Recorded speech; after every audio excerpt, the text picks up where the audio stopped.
আমাদের সাথে যুক্ত হয়েছেন হুমায়ুন কবির। হুমায়ুন, কি অবস্থা তাদের এখন, কি বলছেন ক্ষতিপূরণ এবং পুনর্বাসন ব্যবস্থা নিয়ে শ্রমিকরা?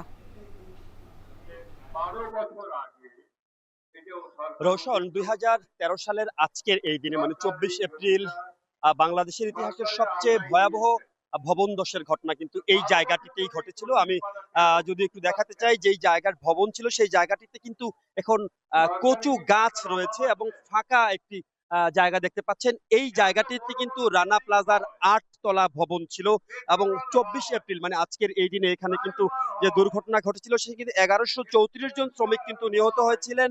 পাশাপাশি ২০০০-এর উপর কিন্তু শ্রমিক আহত হয়েছিলেন এবং তারা কিন্তু সেই আহত এবং শ্রমিক এবং নিহত শ্রমিকের যে পরিবার রয়েছে তারা কিন্তু তাদের ক্ষতিপূরণ দাবি করছেন এবং পুনর্বাসন দাবি করছেন। তো অবশেষে দীর্ঘ ১৩ বছর ধরে কিন্তু তারা এই দাবিতে এখানে সমবেত হচ্ছেন, কখন তাদের পুনর্বাসন হবে, কখন তারা সেই ক্ষতিপূরণ পাবেন। অবশেষে কিন্তু দীর্ঘ ১৩ বছর শেষে আলোর মুখ দেখতে যাচ্ছে তাদের সেই পুনর্বাসনের দাবি, ক্ষতিপূরণের দাবি। আজকে কিন্তু সরকারের পক্ষ থেকে একজন প্রতিনিধি এখানে উপস্থিত হয়েছেন, উপজেলা নির্বাহী কর্মকর্তা এবং তিনি পৌর প্রশাসক। তিনি যে বার্তা নিয়ে এসেছেন, তিনি এখানে আসলে কিছুক্ষণ আগে সাংবাদিকদের জানিয়েছেন যে শ্রমিকদের যে দাবি সেই দাবির কিন্তু বাস্তবায়ন হয়েছে। সরকার এই জায়গাটিতে বহুতল কমার্শিয়াল ভবন এবং আবাসিক স্থাপনা নির্মাণ করে কিন্তু শ্রমিকদের পুনর্বাসন করবে। আমরা সে বিষয়ে একটু যুক্ত হতে চাই উপজেলা নির্বাহী কর্মকর্তা মোহাম্মদ সাইফুল ইসলামের সাথে। আমরা একটু জানতে চাই, এখানে যে পুনর্বাসন করতে যাচ্ছেন